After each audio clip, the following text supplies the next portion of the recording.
Ladies and gentlemen, RosterWatch Nation, welcome back to the epic RosterWatch podcast brought to you by RosterWatch.com. My name is Alex Dunlap here with Byron Lambert, once again streaming the podcast on YouTube and on Periscope. If you like it, you want to hear more, make sure you go subscribe on Apple Podcasts, Stitcher, wherever you get your podcast. Make sure to search for the RosterWatch podcast there and find us on Twitter at RosterWatch. That being said, Byron, big championship weekend coming up, Senior Bowl coming up. We did a couple prospect kind of reviews and some talk about some of these wide receivers yesterday with Trash Man. Today, we want to talk about this championship slate, though. What the hell's going on, brother? Man, just getting ready for Mobile for the Senior Bowl. And I just can't believe with the news coming in that Luke Kuechly retired, that I look back and I think, man, the Andrew Lucks, the Luke Kuechleys of the world, they've all retired.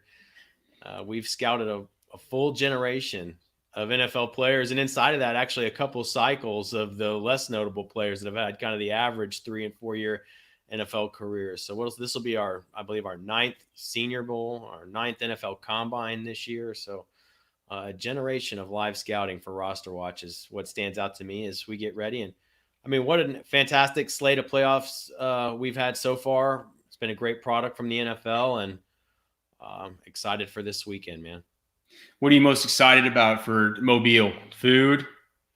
Watching have you watched any of these players yet? Have you watched any of these guys? I know you've seen Jalen Hurts, of course, just kind of being down here in Big 12 country. Have you watched any Justin Herbert or any Jordan Love or any of these wide receivers or running backs yet? Or are you just doing your usual Byron thing where you just want to be surprised once you get there? You know, I have my own unique scouting process. It's worked out quite well. So not inclined to really tinker with it too much right now. I like to I like to get that live scouting impression on these guys with a clean slate.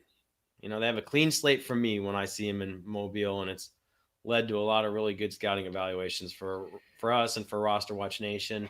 Jalen Hurts is super exciting for me. Just from afar, strikes me as a guy that could be a potential Dak Prescott type of prospect coming into the NFL, and with the trend at the quarterback position right now, that's potentially an enticing prospect. So that's a guy who I'm definitely excited to see. And just in general, man, I mean, I'm excited for practice because we always show up and it's a bunch of guys I didn't know really too much about beforehand. And then at the end of the week, you go back through your notes, man, and there's just it's incredible how at the end of the week, your notes just accumulate and there's guys who stand out and pop. And, you know, you're reminded that this is full-blown NFL competition. These are NFL players. This is the best way to scout prospects coming to the NFL. Analytics are great. Scouting college film is great. But there's nothing better than scouting these players in a live setting playing football against other NFL caliber players. That's how you're going to know what they're going to look like on Sundays. And you get over 100 of the top seniors and a couple of 5-year juniors that qualify, coming into this event every year. I mean, the vast majority of these guys get drafted, and many of them turn into Pro Bowlers and top shelf NFL players. So when you see a Cooper Kupp going off, when you see a Deebo Samuel going off, when you see an Aaron Donald going off, when you see all these, I mean, the list is incredibly long at this point. When you see a Zach Martin going off, a Cody Whitehair, I mean, it just goes on and on, man. Aaron Donald. Yeah, it just it's a true indication that these guys can play, because it's really what it looks like on Sundays for the most part. So very excited. You kind of don't know. I don't know what players, what names are in store for me that in just about a week's time, I'll be coming home and saying, wow, these are the new guys. These are the future of the NFL. Well, it's just crazy. Like, it's like here, this is always, one of these is always kind of sitting next to my desk, right? These little Senior Bowl tablets that they hand out, or not tablets, Senior Bowl notebooks they hand out before the week starts. And I was just looking, like, if you look back to the very start of last year, that was day one's like South practice, and then you get a whole after day one, you're like, how am I going to make anything out of this? And you get a whole all this stuff, man. It's awesome. And as I'm looking down, like just right inside there, I have last year's just roster that you get on day one, and just looking down the names. I mean, there are people on here that been – I mean, the very first two names are Lonnie Johnson, who's the Kentucky headhunter, started this year for the Texans. He was the guy. He was the guy that you had to try. He was the guy who was tasked with having to try and shut down Travis Kelce last week, right? It's like all of a sudden, fucking, they're playing in the NFL. Deebo Samuel, Will Greer, Montez Sweat. You just looked down. You're Hunter Renfrow, Raquel Armstead. The list just literally. I mean, I'm skipping over all kinds of guys that have been, just big contributors this year. Elgton Jenkins. I mean, he's going to be a factor this week. I think he's a Packer, isn't he? Mm-hmm. Elgton Jenkins. And that's just on the South squad. It's like, look at the North squad. There's just, Terry McLaurin, like you mentioned, just a whole, Gardner Minshew, like just a bunch of guys that you just like. Think about it. Jimmy Garoppolo, Kirk Cousins, Russell Wilson, Derek Carr. I know I'm forgetting a whole bunch of others right off the top right now, but these are impactful players in the NFL, and most importantly, Dak. Most importantly, these are important players for our fantasy teams, for our dynasty teams. The way that we win at Roster Watch is, it's a whole system, but ultimately the real advantage is having a direct bead on the good young players before they hit true market value. And that's where we get, that's where we extract most of our winning ways. So we'll keep it up this year with a big year. And this where it starts out here is it's Senior Bowl week, so we're always excited about it. One thing that we used to do when they started practice on Mondays was get there on Sunday nights, and it was always a super fun thing to do to go and watch the championship games there in Mobile. As the schedule's changed, it's not really and as we've kind of grown more up a little bit and had families and shit, I guess since I've had a family, it's harder to get up there for the whole one weekend to the next weekend, but we'll be there for weigh-ins, for all the practices. We'll have a live broadcast on SiriusXM, I believe. Deutsch sent an email earlier. That's on Wednesday, right? Wednesday. It's on Wednesday. It's funny. Like I emailed him about that whenever I just kind of gotten back and home from some of my own traveling. And he's like, dude, Byron emailed me about this shit like 3 weeks ago. I was like, well, shit, I probably should have checked with Byron. But yeah, so I guess we'll have that one on Wednesday next week. So make sure to tune in on SiriusXM Fantasy Sports Radio. We'll give you our updates from there, the Senior Bowl, but of course here on the podcast as well. We'll be cranking these things out for you guys and hopefully have some special content. I'm most pumped up, man, that we're not staying in the shitty Roach Motel that we've been forced to stay in for the last 8 years. That we've just been hanging on to the past with that place. Yeah, things change. You got to embrace. It's time to move into a new Airbnb, dude. Something a little nicer. Something a little bit nicer. So that'll be good as well. You guys won't see the background that you see of us on the various things we put out. It won't be I'll miss creepy. The underground bar at the old place, man. Well, the underground bar is fucking. They shut it down. It's like once they shut that thing down, I'm like, fuck this place. It's like there's no other reason to go there. It's like a relic of the old underbelly of the dark underbelly of the old Senior Bowl. There's a new regime now, man. New times. I bring home a lot of memories, man, from the Senior Bowl, but from that place, I brought home a spider bite and a staph infection separately. We can't stay there any longer. So, anyway, championship weekend. Is it always on championship weekend on Sunday that we got I know we talked about it last week, that we get a night game? Do we always get this? Do they always start in the afternoon on Sundays and then we get the night game for the second one? Because I've always remembered a bunch of afternoon starts this year, man. Yeah, I feel like that too. And I mean, I could be just being stupid, but it feels like they sometimes start at noon Central and then it's just like a regular slate of games on championship weekend. But it's going to be cool. We get night games this week. The first game, though, let me just get it pulled up. I believe the kickoff was at 3:05. So 2:05 Central, 3:05 Eastern. We have the Tennessee Titans at the Kansas City Chiefs. This game has a 53-point total. We have 57% of the tickets on the over. We have 54% of the money on the over. For Kansas City here, as a 7-point favorite, that's down from 7.5. 63% of the tickets on Kansas City, but only 56% of the money. So the public sentiment still on Kansas City here, but maybe a little bit of sharp support for the underdog here in the Tennessee Titans as the money, the percentage of money doesn't quite equal out with the percentage of bets. I'm going to be depending on you a lot, Byron, to fill me. As I told you, I guess like last week, like during this game last week, I thought that it was DeMarcus Robinson's drops that were making me physically sick. I kept texting you. I said, "This guy sucks. How does D-Rob suck so bad? He sucks. And I'm like, it's physically hurting my stomach. It turned out that was like a virus, and I was puking by the end of that game. I couldn't focus on any of the Green Bay Seattle games. So I'll be depending on your insight as far as what your eyes saw from that one, because I was hunched over a goddamn toilet. But I did see the toilet with a newly installed bidet. Was that of any use in this circumstance? Oh, God. By the way, I noticed you had gone really quiet, man. Did you? Yeah, I mean, I was tilting my face off probably in the greatest DFS agony I'd ever experienced.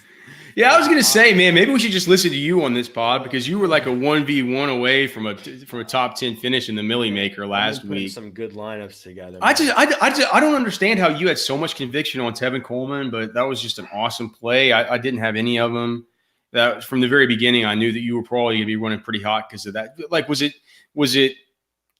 What did you need to change? What was it that was basically? I just probably the cardinal sin that I've encountered in playing DFS is not leaving myself with enough time.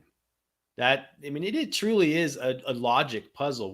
Every week we are tremendous at distilling the player pool down for our users to a very accurate and precise pool of the exact players that are going to go off that week. The guys you have to play if you want to win, but you still have to construct your lineups properly. I mean, that's really the key is figuring out how to the combinations of these players and the lineups to construct. And the truth is that takes some time. And so, where I've been hurt the most is when I've just been too busy and not left myself enough time. Truly, I've arrived at, Alex, where I like to make 5 lineups a week. I like to take about 3 hours on Saturday to do it. That's essentially about how much time ideally I would like to spend on it. That's, of course, after the time I've spent earlier in the week doing making the tools and doing all right and everything. Right. But that's kind of the final piece for me. And because, man, it's sometimes in your head there's one little more thing you need to tweak, but you're under the gun to get your lineup submitted. And it's too much, right? So I had last week essentially had my Tyreek Hill and my Travis Kelce lineups. I mean, and that's the way I was doing a lot of that last week, was splitting those two guys up. And then I had my Tevin Coleman lineups for my tournaments, my Tevin Coleman, and I went cheap on defense in those, punted on defense in those lineups, in those tournament lineups. And I just made I put a tremendous lineup together that went over 200 points. I would definitely won some money on it, but I just ran out of time to put my Travis Kelce version of that lineup into. Oh, there wasn't a Kelce version of that one. No, it was a Kittle version. I had of that just had. I mean, and usually that's a true 1v1. You should, like, anytime there's something like that where Kittle and Kelce are the same price, you should have just made one more lineup. They just had Kelce instead. I just ran out of time, man. And it's always easy to look back and rabbit hunt and say woulda, coulda, shoulda. Usually I try not to do that, because most of the time you say, how likely would it have been I would have put that lineup in? This is just one where I'm like, man, I think there was 85% if I'd had 20, 30 more minutes, I would have for sure put this lineup in. Because I was looking at it saying, I know there's one more move I can make here. Just couldn't figure it out quick enough. And then I had to press submit like right at 3:00 or whatever. And I mean, had I put that lineup in, had I, but it, what are they, horseshoes and hand grenades? But I was like, it was like a $12,000 or $13,000 lineup. That's a big swing, and when you realize that that's the kind of that'll be motivation for you to spend the proper amount of time moving forward, because time is money, and that's a lot of money, right? So let's see if we can do it again this week. Definitely a little bit harder. I think this week when we talk about the DFS slate, for one, I guess, the Vegas tool's up at rosterwatch.com for any of you guys who are pro members. You can go check it out. And, not that many players this week, only 26 props or something like that in there. But it gives us some idea that just from a slate overview, before we get into the game separately, just from a slate overview kind of angle, tight ends, once again, look like they're probably going to be the best values with Kelsey and Kittle. I think that the double tight end approach will be popular again this week. If you're playing cash, generally, I'm not playing cash on these on these kinds of slates. Certainly not on a 2-game slate, because it just feels like to me, Byron, if we're talking about for tournaments here, it's almost like, how do you get off the right plays, right? Because whenever we look at this game, I think that most people are going to want to play this game. Damian Williams probably is going to be 70% owned. Do you think? I mean, last week, LaShawn McCoy only played 1 or 2 snaps. Surprises me a little bit. I'm probably off Damian Williams this week, so that surprised me a little bit. But holy shit, man! You're off Damian Williams. Well, tell me why then. That's a hot take. So explain to the people why you might be off Damian Williams, because he's probably the first guy that I'm putting in every lineup I make. Well, last week with all the exposure I had, I mean, I got away by the skin of my teeth with the 2 touchdowns. Had it not been for those, it would have been a fairly pedestrian outing. And when his price has gone, I think sometimes I overreact to price, but the price has gone up to 7,000 on DraftKings this week, and so that's starts to get kind of rich for a Damian Williams, in my opinion. And then you go back and you look at the week 10 matchup, Chiefs at Titans. Damian Williams had a decent game, but it was really Patrick Mahomes and Tyreek Hill that were going bananas. Kelsey came through in that game, but it wasn't a huge breakout for Damian Williams in that week. So to me, everybody was hurt. Instead of chasing Damian Williams from last week, Damian Williams was the obvious play. To me, it feels a little bit like you're chasing that if you get back in on it. And last week I was saving money on Damian Williams. Like you say, I want to get in on some of the good plays this week. The guys I really love, maybe like the Derrick Henrys of the world, who went bananas in week 10 against these Chiefs and seems to have been going bananas. He's just matchup proof at this point.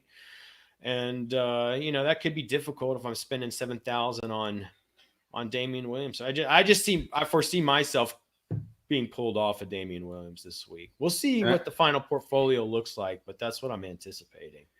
Have we every year had a discussion about whether or not we even do a cheat sheet on this slate?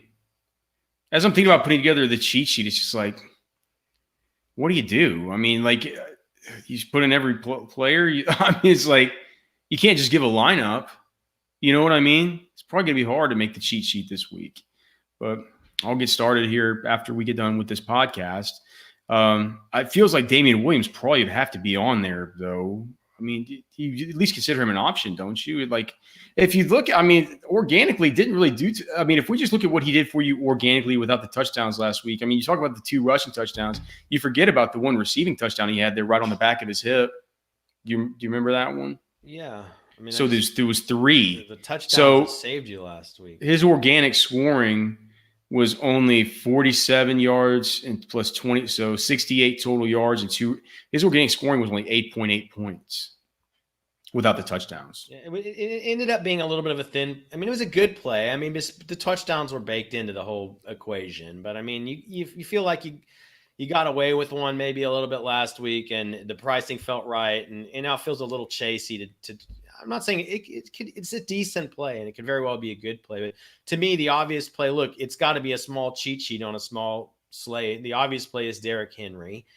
He has to be on this sheet. You have to consider playing him. He had 188 yards and 2 touchdowns in this matchup in week 10. And that's basically what he's been doing every week in the playoffs. Anyway, that's like his new standard is 200 yards and a couple of touchdowns. You know what I mean? He's their nuclear weapon.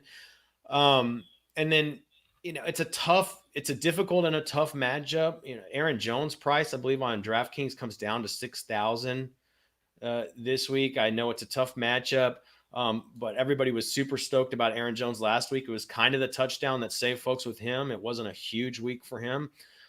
So I wonder if there's a sneaky, kind of counterintuitive situation where Aaron Jones, I mean, he's because if you look back in week 12 when they played the Packers, I think it was 24 touches total between Jamal Williams and Aaron Jones. But since then, Aaron Jones has really seized that backfield. So in a matchup where they got absolutely destroyed, what is it, 35-7 or whatever? I mean, absolute blowout. The Packers. That was the one where wasn't it like Aaron Rodgers had all the excuses about they couldn't get any sleep or all this other stuff. Yeah, so I just don't think they have a choice, and they know coming into this game that they've got to feed their best players, I would assume. I mean, it's going to take everything they have to beat the 49ers based on a recent performance in the same setting. And so I think they've probably learned, man, they got to come out, feeding their big guns. And to me, Aaron Jones is very clearly taking that role from Jamal Williams. So if he can absorb a lot of those touches that maybe Jamal Williams had in week 12, or we can have a 20-touch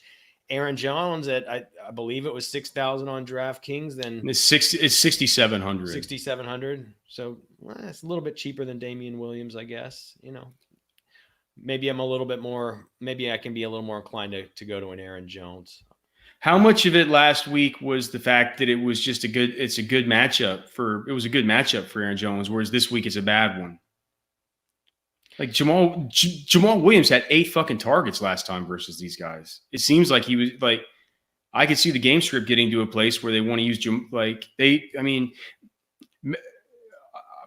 I don't care if it's I don't care if people think it's a maybe talking point or whatever. Matt LaFleur himself has said that Jamal Williams is a guy who they love in pass protection, and they love in those situations. I mean, if they get down and the game script gets like that, is it like just because last week the snap counts were so bad, we couldn't see another kind of 50-50 split like we did with Jamal and Aaron Jones the first time these two teams faced one another? It's just late season, it was trending away from that. And my intuition is just you got to get your ball to your explosive players in this game where you're a big underdog, where you couldn't score any points last time. Is Jamal Williams the guy that's going to do that? I don't know. We'll see if rationale prevails or not. I mean, I get your point, but generally the trend has been that Aaron Jones has seized that role as the lead back late in the season. So that's still the narrative that I'm going to buy. It's a tough matchup. I'm worried about the matchup, but you just don't have a lot of options. Like you said, at some point you kind of matchups, the correlations, that stuff dwindles a little bit here at the end. You got to just pricing and, the players, start to, continue to come into a little bit more focus. It's a tough call. But I wonder if people are off Aaron Jones this week, and, it seems like maybe it's a tough matchup, but maybe when we were chasing him last week, maybe this is a week that he can pay off a little bit. And his pricing also came down this week. Yeah, I think that as far as the running backs this week, just from what you see on ownership projections, basically across the industry, it looks like, Derrick Henry is probably going to be the most heavily owned, along with Damian Williams. Then after that, probably in a tier kind of together, it'll be Tevin Coleman, Aaron Jones, and Raheem Mostert, right? At maybe that kind of 30% ownership. Then after that, other than that, it falls off a cliff. Well, Mostert. Everybody's gonna be less than 10% owned if you don't pick one of those guys. I mean, I think probably, and that's why I'm saying it's like, if we're talking about this like this, shouldn't we be talking about ways to get off of this, or is it going to be some combination of those guys, or to win a tournament, do you have to have it be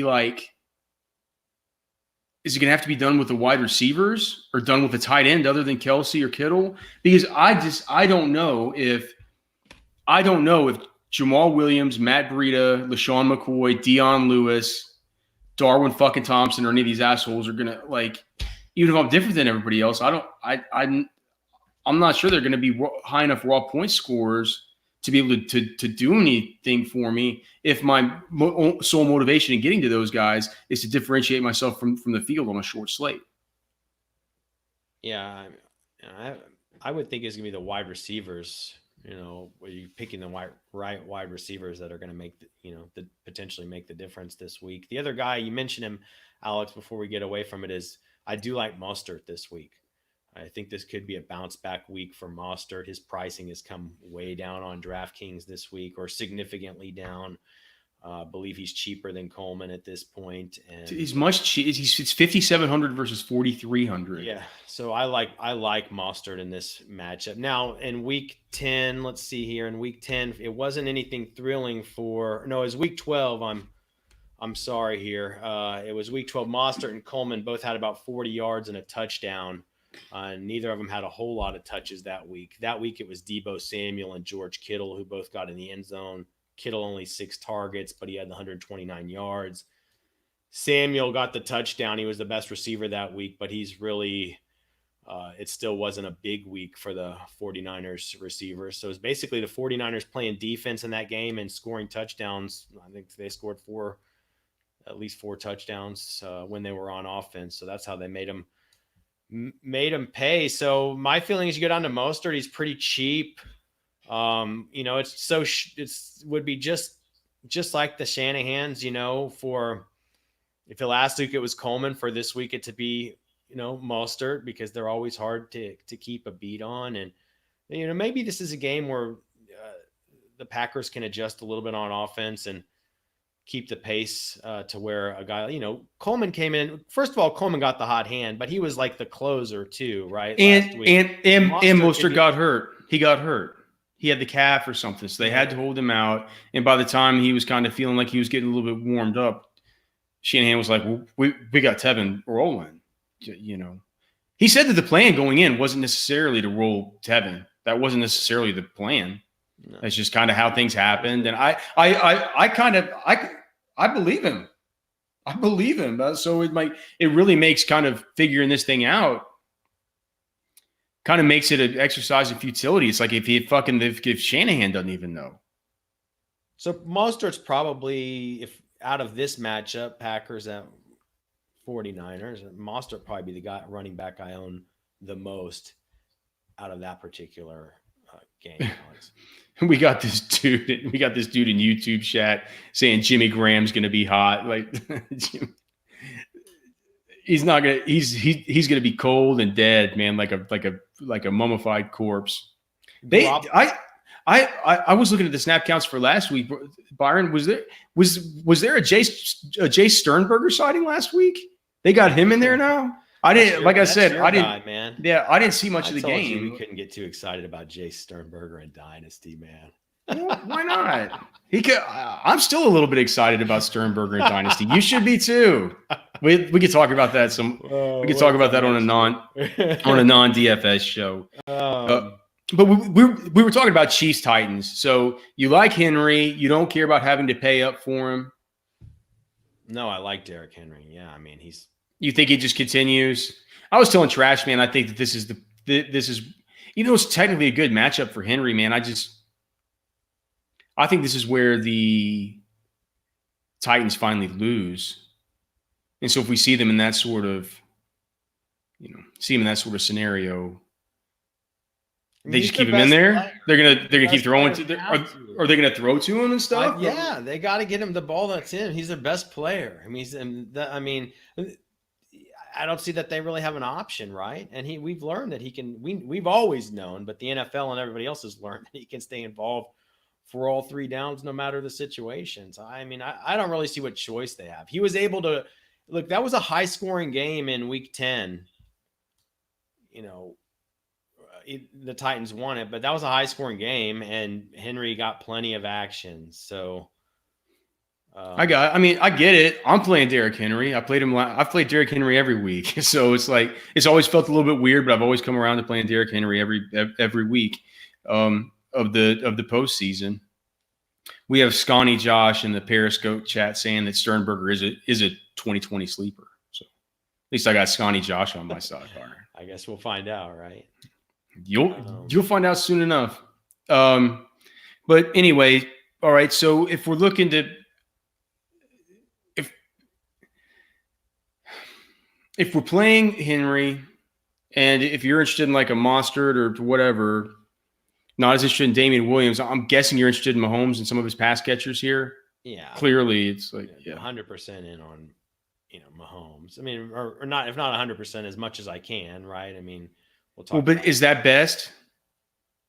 I think so, man. He had 446 yards and 3 touchdowns in this in the last time these two teams played, and that offense. I told you last week Andy Reid was going to heat that damn offense up. Now I didn't realize it was going to be due to a game script like that, but they certainly as hell did. And to me, Andy Reid's got his chance to go win his first Super Bowl. I'd say it's pedal to the metal Chiefs offense, because they know that they're going to be getting a formidable defense in the Super Bowl, and they're going to need offense running on all cylinders. The Chiefs are. So to me, this is just a prime week to keep that thing juiced up. And look, all arrows point back to Patrick Mahomes. So yeah, it was a monster last week. I expect a monster this week.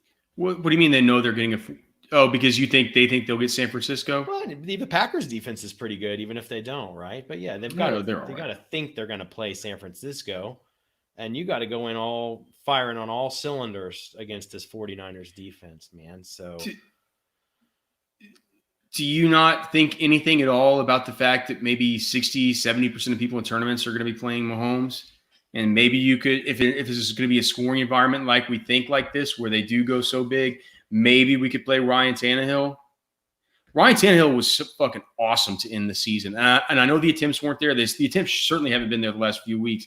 I know he only had 15 attempts the week before last. Do you know how many attempts he had last week? Just off the top of your head, it had to be 14. He's averaging 14 and a half attempts over the course of the last 2 weeks of the playoffs. That has to go up this week. But to your point, could he be he is in the Deshaun Watson spot. And he's been a good quarterback this year. And AJ Brown, it also goes to AJ Brown, who's cheap. AJ Brown's $5,200. How do you not play AJ Brown? Well, I think you have to really strongly consider it. Right now he's one of my core plays at wide receiver. And look, he only had the 4 targets in the previous matchup. It wasn't a big game. It wasn't a big game for any of the Titans receivers really in that one. I think Jonnu Smith led the team that week with 6 targets. I think Fursker got a touchdown that week. So the previous performance wasn't that notable by AJ Brown, but you look at the game flow, the game script, he's really emerged since then. And, much like Derrick Henry, you just think, man, they're not going to be left with any option in this game, but to feed their explosive playmakers. And that's basically AJ Brown, Derrick Henry, and if you listen to Bill Belichick, Jonnu Smith. Jonnu Smith with a horrible prop here in this one. I saw he has a 2.5 reception prop, even though this is a great matchup. And the matchup's gotten even better since the Chiefs have lost Juan Thornhill. And I can't believe he has a 2.5 reception, like 26.5 yard prop this week, because it's 2.5 receptions with juice on the under, heavy juice on the under everywhere you look. What is that all about?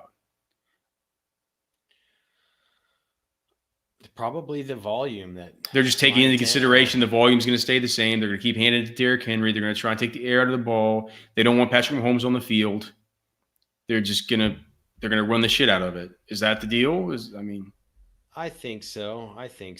You make an interesting point with Tannehill. That was my lineups last week that I had a great Patrick Mahomes lineup. I also had some really good Deshaun Watson lineups. So that's a sneaky one. I'd been looking a little, we'll get to it in a minute. I'd been looking a little cheaper, even over to one of the quarterbacks from the other matchup. But, you got to remind yourself, this is the spot that Watson was in last week. So Ryan Tannehill, no Deshaun Watson, but a sneaky contrarian play that could free up a little bit of money for you for sure. And this dude, Scotty Josh, I put his comment up here. He says, Wash Davis had a good performance out of nowhere.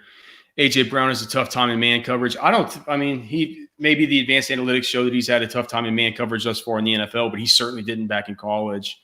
I am not worried about AJ. That's an interesting observation. I'd love to watch the NFL tape from this year, because I'd have to go look back at my notes, but I remember thinking he was a better guy in zone than he was in man. Now, he's physical, so he's able to separate it really.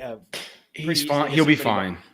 But that would be interesting to see if that is actually been true, because I believe that was the note I had on him coming out. He's good against all coverage, but he was better against zone than man, if I can remember correctly. And even his pro day, I remember that he was really good at finding the holes, man. Really good at finding those holes in the zones and just catching the ball, electric catcher of the ball, and then that run after the catch. So That's well, I mean, he just observation. Well, it's just that we got to see him operate in so many of those parts of the field because I mean,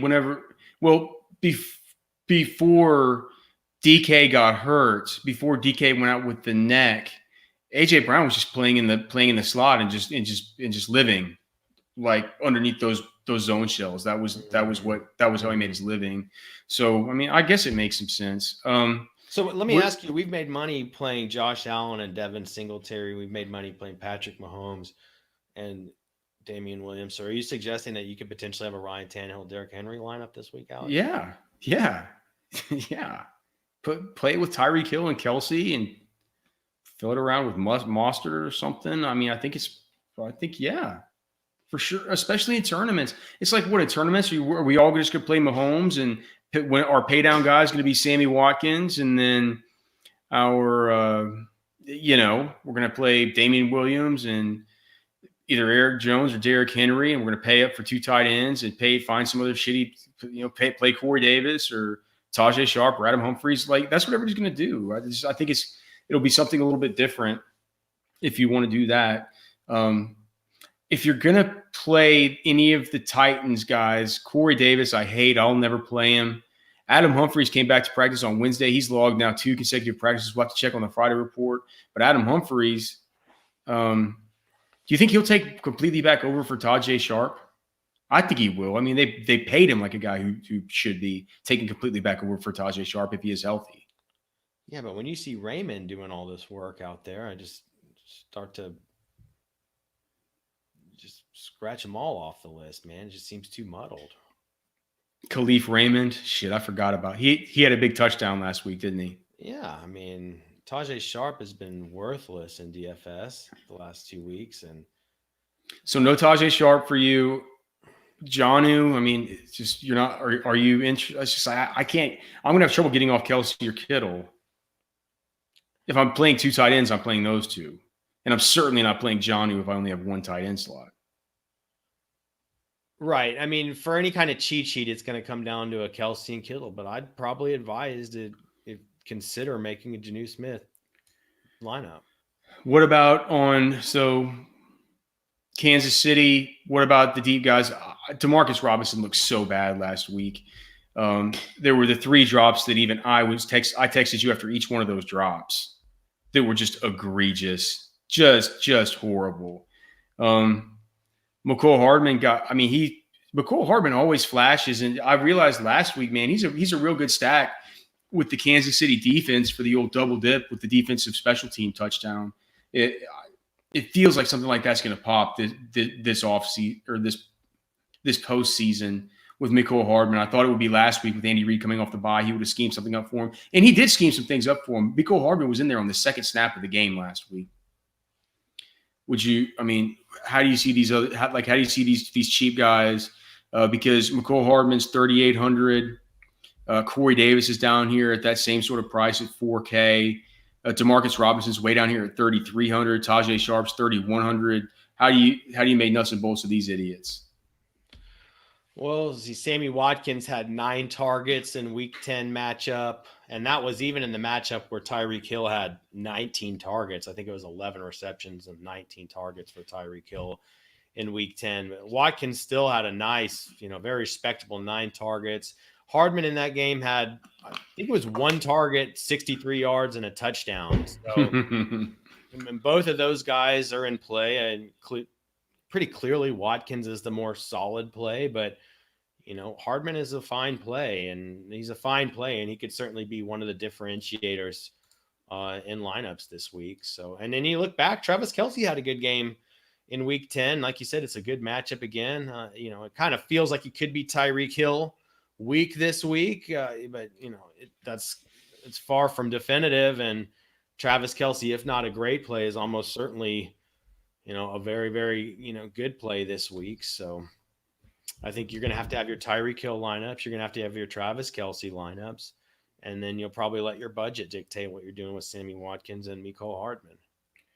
Let's move on to the next one here. Green Bay at San Francisco. This one was a 46.5 point total here. San Francisco is a 7.5 point favorite. We have 69% of the tickets on the over of 46.5.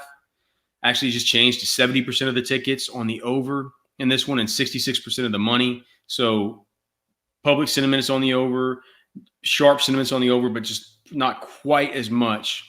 70% versus 66. And then we have for the spread, 56% of the tickets are on San Francisco, 56% of the money is on San Francisco. So feels like a toss-up any which way you look at it. San Francisco, obviously the worst matchup on paper for basically all opposing positions this week of the teams that are, at least of the teams that are left. What do you think? How do you see the action playing out here, Byron? Yeah, I guess we kind of got into it a little bit earlier. Mostert is running back I like in this matchup with the way his pricing's come down. It feels like it could be Raheem Mostert bounce back week and maybe a matchup that sets up a little bit better for him. George Kittle had the 6 receptions for 129 yards and a touchdown in the Week 12 matchup at home against these Packers. And we called it last week about Kittle, man. Like, I was worried about it. Exactly. I was worried about it. And they're not – you feel – and he's not going to sleep for too long out there. So, it feels like very well could be George Kittle week as well here. Davante Adams had the 12 targets in this last matchup. He got the touchdown. It wasn't the monster production, but really going to have no choice but to feed him this week. And he's a bit of a matchup proof player. So I'm not, my expectations aren't sky high for Adams, but I'd say he's probably clearly the best play from the Packers side of the ball. I think you can get in on a cheaper, maybe somewhat contrarian Aaron Jones play when everybody was predicting Aaron Jones week last week. You got the touchdown, but it really wasn't Aaron Jones week. Maybe you can eke something out this week. And then, Alex, to me, you look back and it was the 50 yards and the touchdown for Deebo Samuel in week 12 was only on a couple of targets. Really no receivers got very much action in that game.